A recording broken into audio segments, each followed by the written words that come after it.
Alien Mistress left her treasures out to test her human bodyguard, but when she caught him, the palace of Mistress Yashara was filled with riches that could buy kingdoms.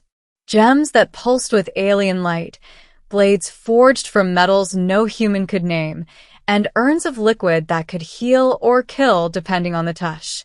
And somewhere among those vaults of glitter and danger stood Captain Eric Vance, a human soldier assigned as her personal bodyguard. He hadn't asked for the job. It was forced on him after the war, a gesture of peace between the Human Federation and the Valari Dominion. One human officer, handpicked, sworn to guard the Dominion's most unpredictable noblewoman. Mistress Yashara was notorious even among her people, a collector of rare things, exotic beasts, forbidden technologies, and lately humans. Eric was her latest acquisition. On the 7th night of his duty, Eric entered the mistress's chamber and froze. Every surface glittered. Her jewels, her forbidden relics, even her ceremonial weapons, laid out in the open, as if she had turned her private vault inside out. Treasures worth billions sprawled across couches and rugs, gleaming under pale blue firelight. Eric's soldier's instinct screamed trap.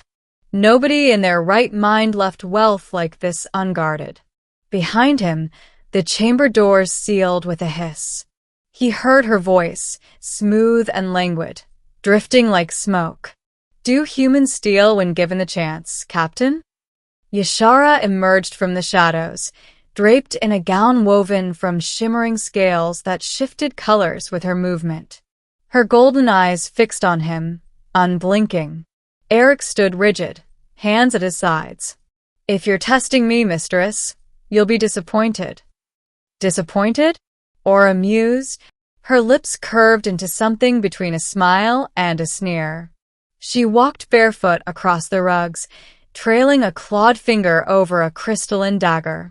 "I've lost many bodyguards, Captain. The weak ones couldn't resist temptation.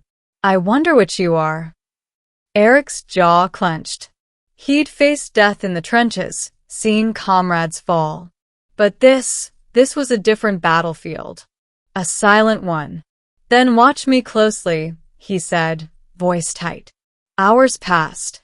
Yashara did not leave. She lounged in the chamber, pretending disinterest, though her eyes never left him.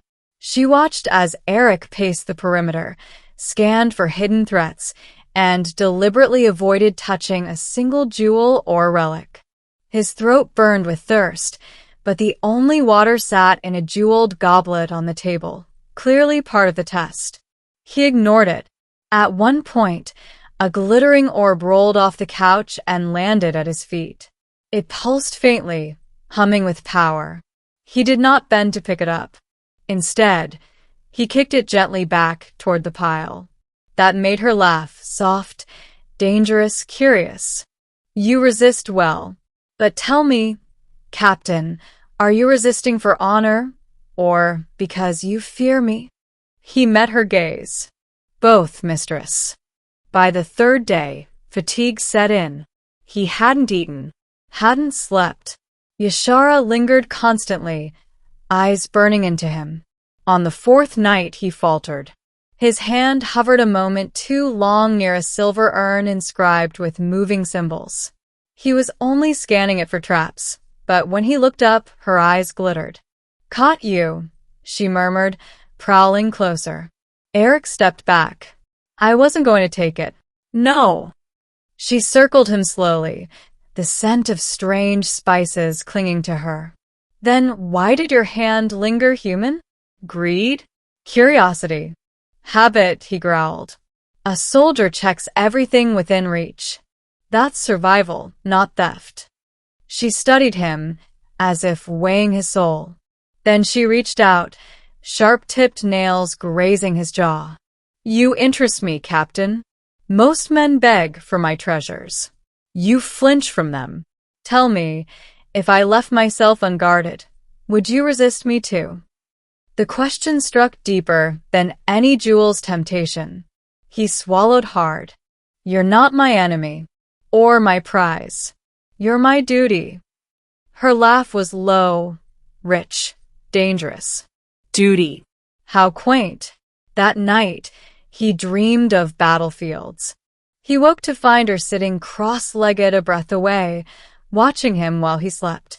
The treasures still glittered around them, untouched. You pass my test, human, she said softly. But you fascinate me more than any relic here. Do you know why I leave these riches out? Because you want someone to fail, he said. Her smile widened.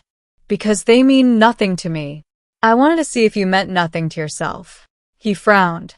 I don't understand. She leaned closer, golden eyes gleaming. You didn't touch the jewels. You didn't drink, didn't eat, didn't break. But the way you looked at me just now, that was hunger. Not for wealth. For something else. His pulse thudded. He forced himself to step back, even though every nerve in his body screamed to stay. You're dangerous, he said hoarsely.